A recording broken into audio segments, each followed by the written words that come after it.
Welcome back to Network Africa. The U.S. elections are only a couple of weeks away, but the fever in the U.S. has traveled all the way to Africa. I had a chat with an expert in U.S. politics, Mr. Curtis Adigba, on what non-Americans think of the process and what sort of leader they expect for the United States now. Well, I think we're learning about the quality of the candidates. We're also learning about the issues that matters to Americans. Forget about the hot exchanges, the divisive rhetorics, forget about the incendiary remarks and all that. But the truth of the matter is that we are learning that it is important to interrogate candidates.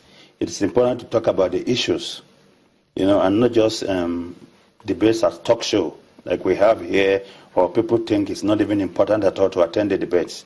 We're learning that the process in America is long, it's grueling, and then the people get to understand. So you can't really hide yourself, and I think we need to do that in our part of the world so that we get to understand the candidates, the quality they bring, the understanding of issues. The process, as we have seen, is long, is tortuous, is also very educating.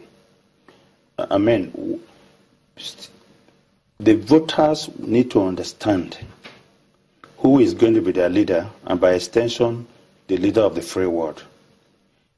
They want to understand your temperament, get to know and understand your temperament, your maturity, your understanding of issues. And we've seen that very clearly. That one of the things that Hillary keeps saying about Donald Trump is that Donald Trump is temperamentally unfit to be the president of the United States. We also heard that from President Obama, who says that, look, to be in the Oval Office, you need to be sober and calm. All right? You don't first of all shoot before you aim. And he also tells us that, look, listen, not me, not Bill Clinton, not Jimmy Carter, not Ronald Reagan, nobody has prepared to be president more than Hillary because she understands the issue. So debates help you to understand who is stable, who is sober, who understands the issues, you understand, and who can be an effective president. Curtis Adigba, an expert on U.S. politics. That interview, you can see the full one on Diplomatic Channel. Now in Côte d'Ivoire, supporters of a controversial new constitution have launched their campaign to get voters to approve it in a referendum on October 30, despite an opposition call to boycott the election.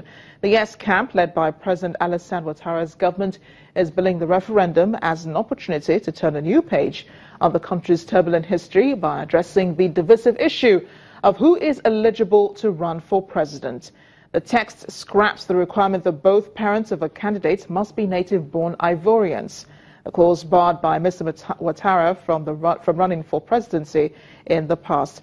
The new constitution also scraps the age limit of 75 for candidates, fueling speculation in opposition circles that Mr. Ouattara, who's 74 years old, plans to seek a third term in elections, which are due in the year 2020.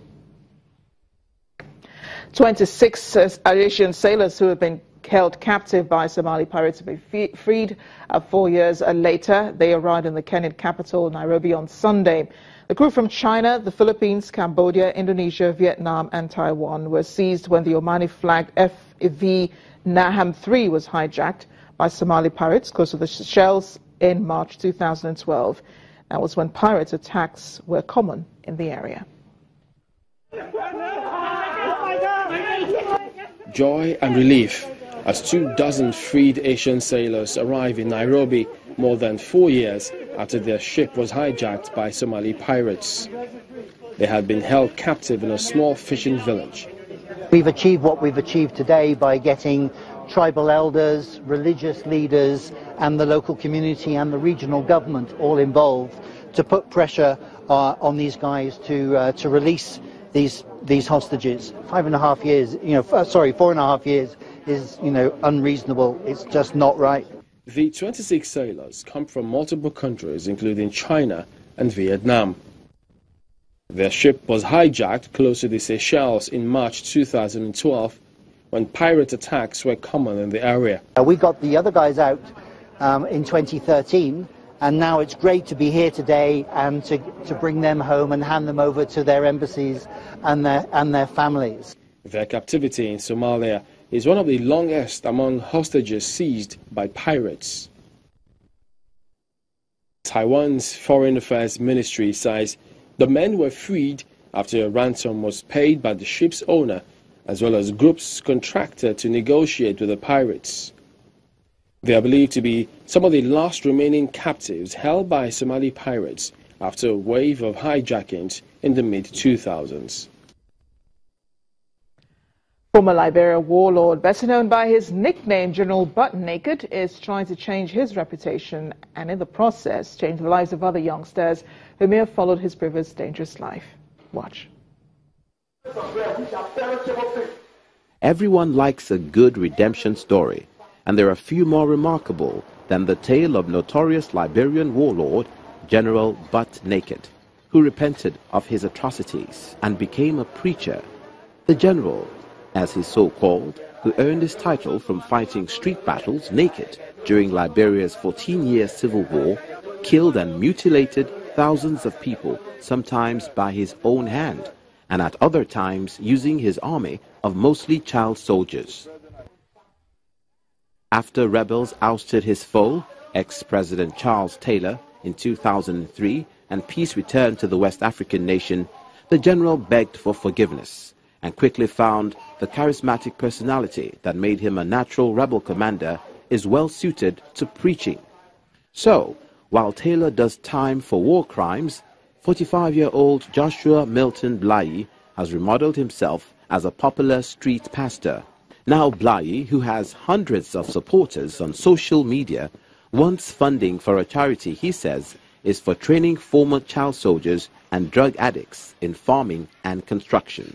We need 8 billion for staff quarters, so that make it 56 units. Then we also need halls, and where they will be doing their training.